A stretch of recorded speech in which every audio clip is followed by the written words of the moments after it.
Hello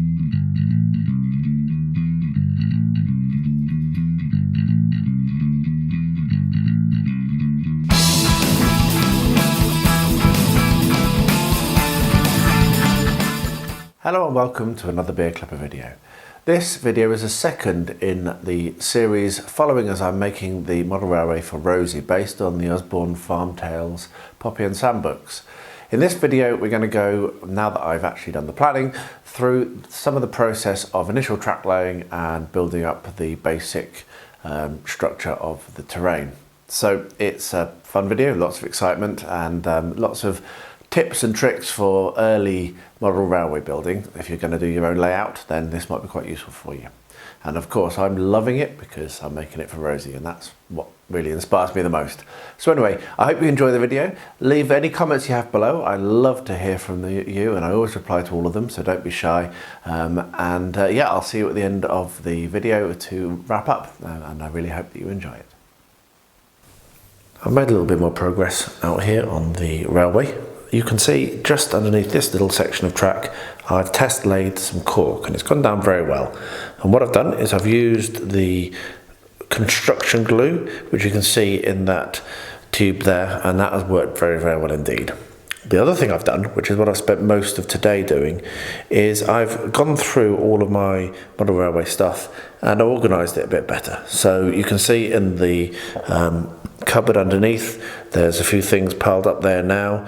There's things in all the cupboards now, and also if we pan gently to the left, you can see that over here we have some plastic drawers and tidies, and this contains a load of rolling stock which are in the small shelves at the top, and then track and terrain materials and other items that are spread across the other parts of the shelving.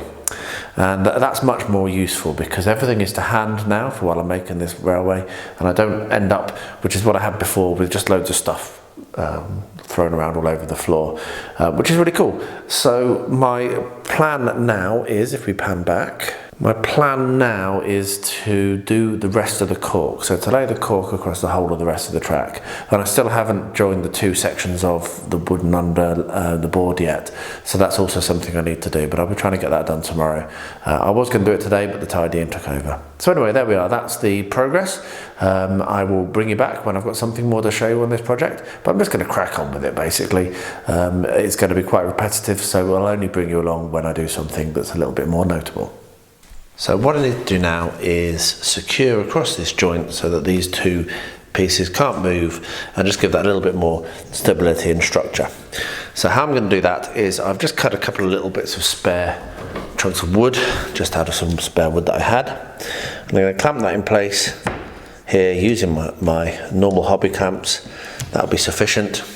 And then what I'll do is I will drill, I've got 4 screws or 2 screws each or 4 screws each, whichever I work it out, but I'm going to screw from the top. So I'm going to drill through there and there, countersink it as well, and then screw it in. And the screws that I've got, which I'll just drop because that's what you always do, should be not too long so they won't go right the way through, which is what you want to avoid. So I will run the camera and get that done, but I'll unplug myself so you won't be able to hear. I'll pop some music on and we'll get that done on this side, and I'm going to do exactly the same on the other side as well.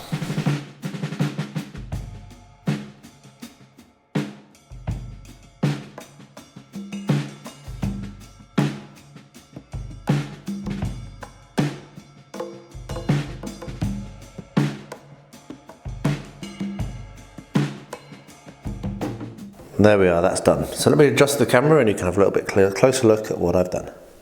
So you can see here I've done 2 countersinks, which has been perfect, just enough, and I've put 2 screws in.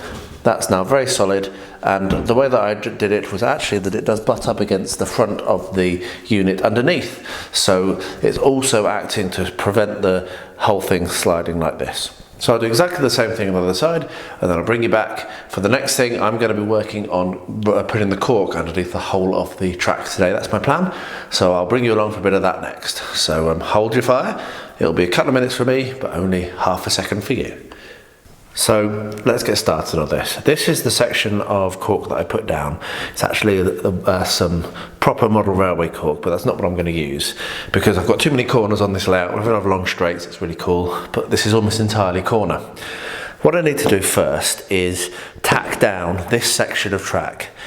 And what I'll be doing is, as I go around, I will mark out where I want to have the cork, lay it underneath, then cut it, glue it, tack it, move on.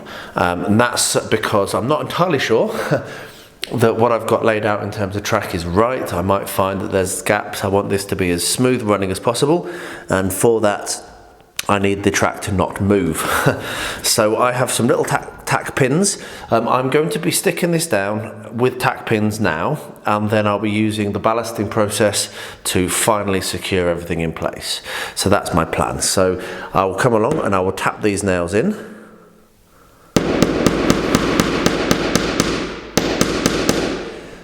Just like that.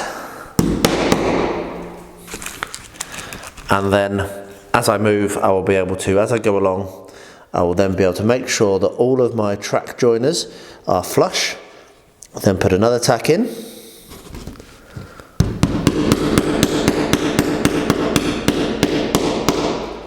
And that now won't move, and I'll now be absolutely confident as I come around this corner that I have no potential derailments or loss of power, and I can be quite comfortable with moving on.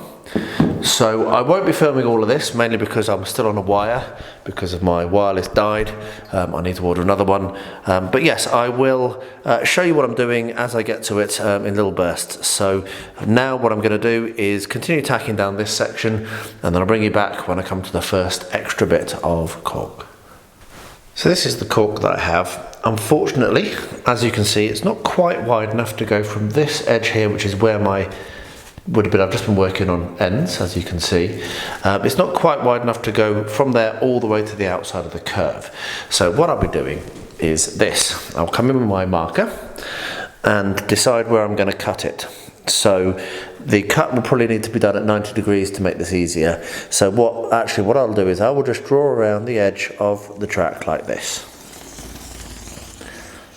Okay, and we'll draw around the other edge as well. And this will tell me where to cut. So I'll make it a little bit wider, I'll cut a little bit on the outside of the line. And when that's cut, I will then do a 90 degree probably there, and then I'll be able to shift this whole thing in and carry on going. That's the plan anyway. So let's see how well that works. So let me get my knife, get that cut out, get it stuck down, and then we'll move on to the next one. And if that works, then this will be all I'll show you, because, well, this is what I'm going to do over and over again. But we shall see. Let's carry on with this. Well, there we are. So that's been cut, and it looks like it's going to be okay. And I've just made sure that what I've done is it will actually sit correctly. So the next thing that I will do is just attach that curve. I've got this glue, Moment Extreme Power construction adhesive, and that's what I'm using to stick down my cork. So I will apply a bead of that down the middle of the cork on the underside, you notice.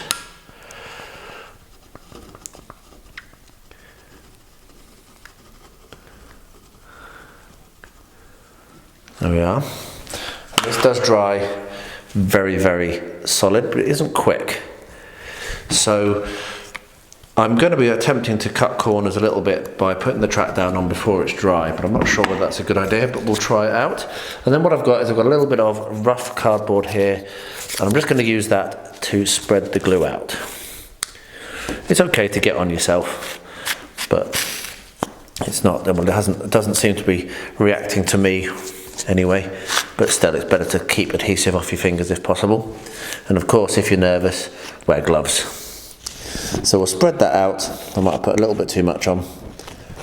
Spread that all over the bottom of the cork, and then we'll put it in place.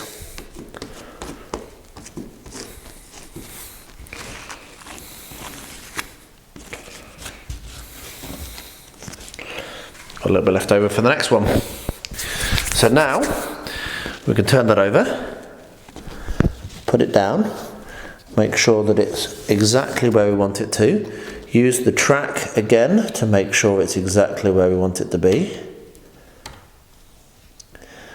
some tacks in and then move on.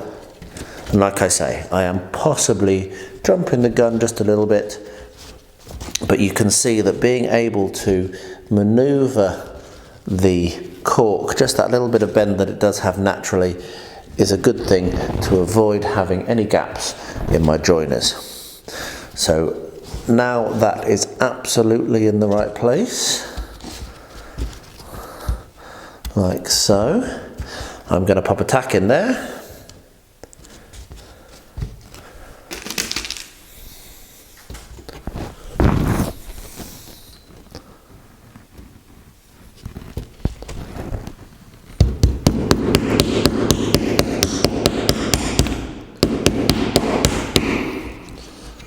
There we are.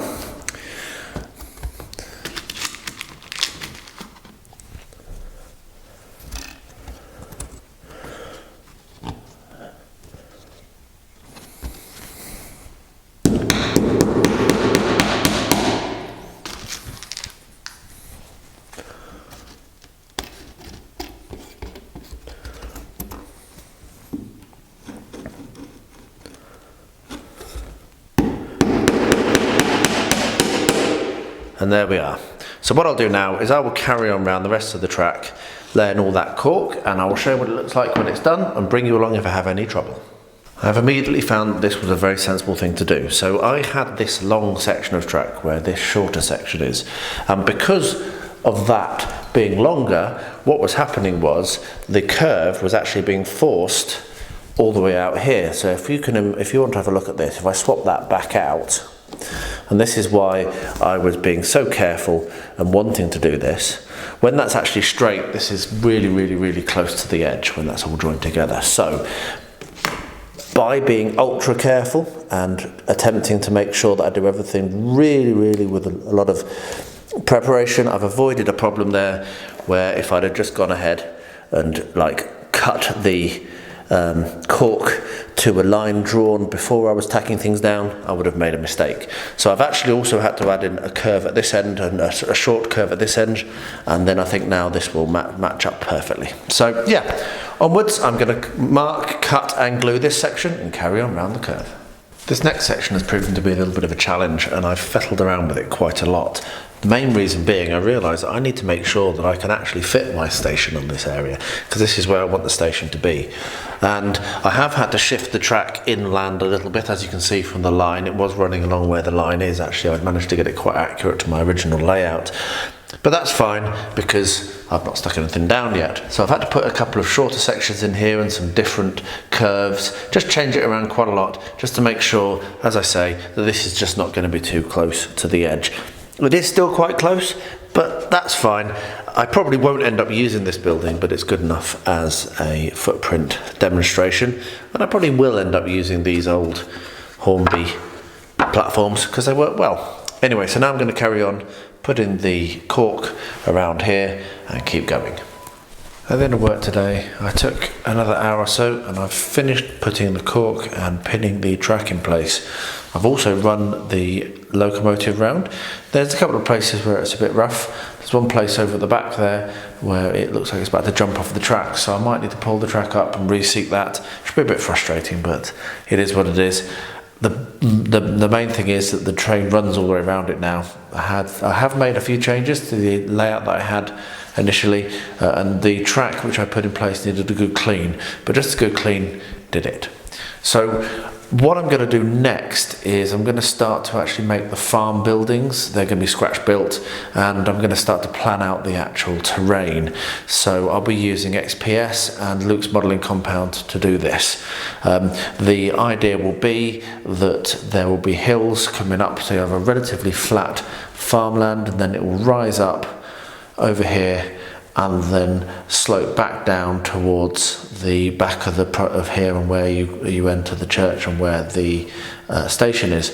So it will be kind of sloping up here, and that's the idea. So there'll be a visual block, and I might even bring it over here and have a tunnel, but I'm not sure. But I am thinking that I should have a tunnel somewhere, and I think a short tunnel here might be quite nice coming out into the station. So anyway, the good thing is is that all of the track is laid, it works, the train runs around it, and now I can start on the scenicking.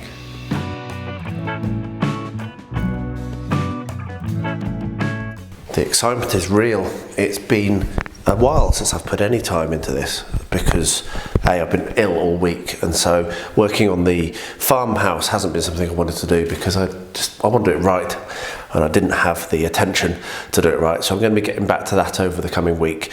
But also I've been waiting for some tunnel ends to arrive, and they arrived this week. And again, every night I came to this thinking I'm going to do some stuff on Rosie's model railway, and I was just too battered and didn't. So it's Saturday. Angela is very kindly and wonderfully giving me some time to work on this during the day, so in brief bursts I'm going to.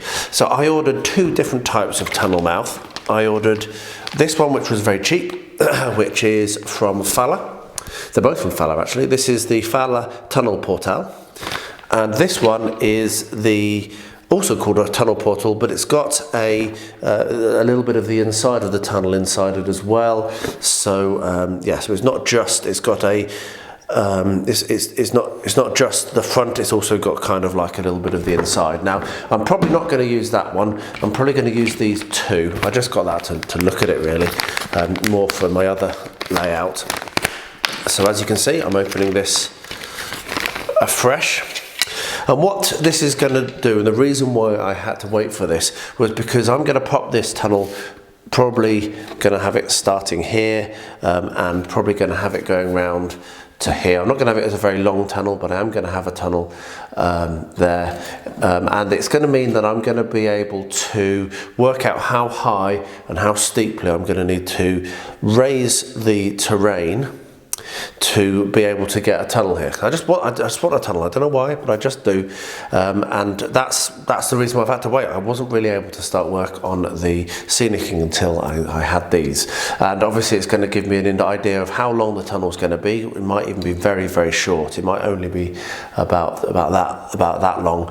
I also need to be aware of being able to get in and clean the track and what have you, because I don't want to have stalling trains under there, and the ground is going to need to be able to slope down in time to reach the station, which comes back here. So now that I've got this, what I'm going to be able to do is get this area cleared, get the foam on, and I'm going to use white foam and blue foam and build up the layers.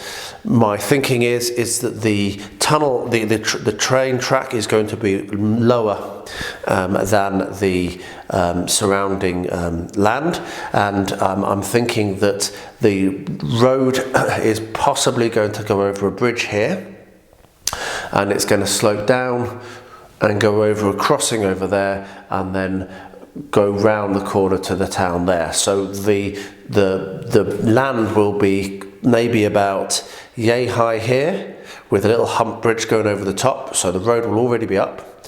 The farm will be already quite a long way above the level of the baseland, and then riding up to a hill and then sloping down into town.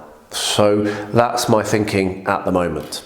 So let me get that doing. What I'll probably do is just run the camera and do speeded up clips, and then maybe do some voiceovers if I've got something to explain, rather than all this exposition and talking to camera, because that will slow me down and it won't be all that interesting either. So that's how I'm going to work this. If I've got something to explain, I will explain it, but otherwise it'll probably just be shots of me working and what have you, and I hope that that's interesting. But I'm very excited. A week today is Rosie's 2nd birthday, so obviously I'm not going to get this completed, but I'm going to give it a damn good try to get it close. So let's go.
Let's go to shaky cam for a little bit. First of all, look at the mess I've made.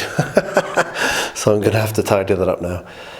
There's a lot of cuts of polystyrene. So what I've done is I've ended up with 4 separate sections, which I'm now going to glue down, which I'll show you. We've got the road that comes along here. It's going to go over a bridge, as I've said, over the track there. And it kind of like slopes down here, goes at the crossroads and going to go over a normal crossing there, and then kind of goes up and over a hump and then down towards town over there. And up here is going to be where the farm is, so that's cool. So the road will come along here and the farm will be here, so there'll be a little bit of a kind of like grassy bank on this area here. And then over around here, where I was working at the end then, this is where the tunnel will be. So we've got a tunnel end that will fit there, that will stand there, and a tunnel end that will stand there. And you can see that that's going to be very, very nice. And then it kind of slopes down towards where the town is going to be when I get to that. And there you can see from the other side, that's the road. So I'm pretty happy with that. This is going to have another section on top. Obviously it'll be raised a little bit more. I'll probably use a thinner section of polystyrene. But what I'm going to do now is I'm going to glue that down and then tidy up. So I'll use my normal strong glue and glue it all down, stick it to the board and stick it to each other. I might just stick it to each other actually first and then stick it to the board later, because then I can still maneuver it a bit. And then I'll probably build up the final level, which will just be here. So it's only going to be kind of like another little raised area from probably around here to where it goes down there, like that. And I'll probably do that next, so I might even do that before I glue, because that might be a bit easier. But I probably won't film because it's going to be lots of the same stuff, just cutting it of the EPS, and I've just filmed about 35 minutes that'll have to be speeded up. So yeah, but this is so good to get some progress. I am looking at this and thinking I may need to cut back a bit if I'm going to put bark, which I don't know. There we are. I'm going to have some thinking to do as well, because I need to make sure that there's enough clearance for my train, and I do have some gauges for that. So I might check that, and I may actually bring this down a little bit more as well. I'm not sure, because of the potentially I'll need to either put a wall there, which may look a bit odd, or if I do bark, then I might need to take it back a little bit just to give me a little bit more space. Anyway, it's nice to be making it finally and to actually have some progress and something to show. So there we are. I've measured out and shaped the extra hill. You can see here we have a little car, which proves that my road is wide enough. It's only a single track road. It's not supposed to be very wide. And then this little Jeep can come back round here and go over there and down towards town. Almost went on the floor. So what I'm going to do now is I'm going to come along with the gator glue, and I am actually going to stick everything down. I think that's the best thing for me to do at this stage.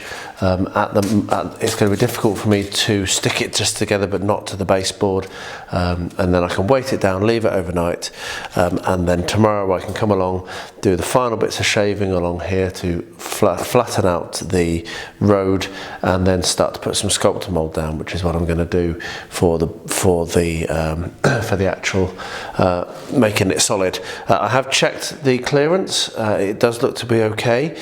I may actually just shave there a little bit before I cut, just use a hot wire cutter to shave that corner a little bit narrower, just because if I do decide to put some buttresses in there, I need to have a little bit more space.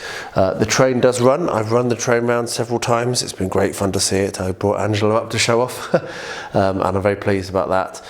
But yeah, so I'm going to glue this down, weight it down, might trim that, and then leave it, and then we'll go back to it tomorrow. I have a week. I would very much like, I don't think I'll get the farmyard done, but I'd very much like to have everywhere where the buildings are going to be positioned, marked out, and all of the rest of the scenicking done, including putting down the sheep, what's her name, Woolly the sheep, and all of her friends, and various bits like that I would like to have for her for Rosie's birthday, which is a week today, next Saturday.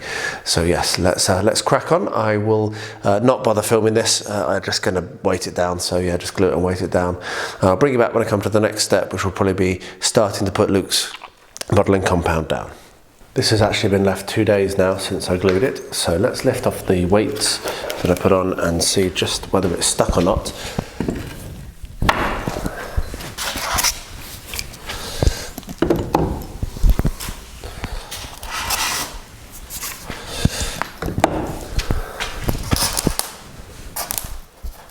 Okay, that's pretty solid. I was expecting it to be because I used the strong glue.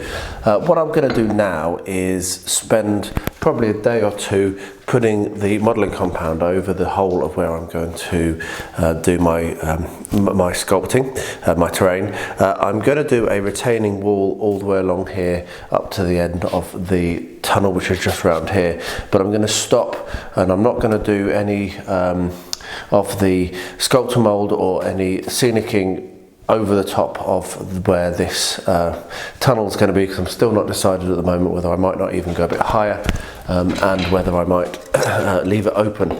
You can see, or you can't see, but it actually is the right height at the moment, so I think the height is fine, but I might leave it open so that you can see the train go through, and also so I've got access to clean the tracks, and I'll just put maybe a small wall at the front here, coming round to about here, so you can see it goes into a cut, and then have a lift off section. That's what I'm thinking anyway. So it's going to be modelling compound. It's going to be potentially putting some more little bits of foam around the outsides here, just to give it a little bit more 3D. So like I say, I may do it so that the cliff kind of goes off here, this is open, and then it comes back here. So this is visually a cut. The road goes over on a bridge, and then the cut will disappear off here, and then it will slope down, and this will then be a little like round raised mound or whatever. So that's my thinking at the moment of what I'm going to do in the next couple of days. I will bring you along for bits and pieces, but mostly I will be counting how many bags of sculptor mould I go through, just for interest. I won't film all of the sculptor mould process. If you want to know how to do that, I have plenty of other videos. So yeah, let's get started. Someone recently was saying how much they enjoy hearing me say I'm an idiot on my videos. So here you are, for whoever that was. Once again, I am an idiot. So I've been happily coming along here doing the modelling compound. I've just done this section here behind the house, which I'm just using as a positioning aid. And what I've realised is that I've actually forgotten to put the duck pond in, which does need to be set in roughly there. And as you can see, it's not going to set in well because I need to bed it into the earth. So what I'm going to do now is I'm going to draw around where I want it to be set. Just at the bottom of that hill, in one of the stories, a tractor loses control and comes down the hill and crashes into the pond. So it should be at the bottom of a hill. This farmyard is going to be very, very compressed compared to what it is on the pictures as well, but that's one of those things with model railways. So we will draw around where this is going to set, and I'm going to come in with my knife. You can see that the modelling compound is still a bit damp, so I have realised this nearly in time. I'm going to come along with my knife and cut that out, then set the pond in and then put some more modelling compound and smooth it around, and I will paint and what have you this when it's in place. I probably should have painted it first, or at least primed it and done the ducts, but that is one of those things when you're under pressure of time. So let's come along with the knife and cut this out and then get it in place. So I'll run the camera. I'm not sure how well the footage will come out, but I'll run the camera and show you how I'm going to do this.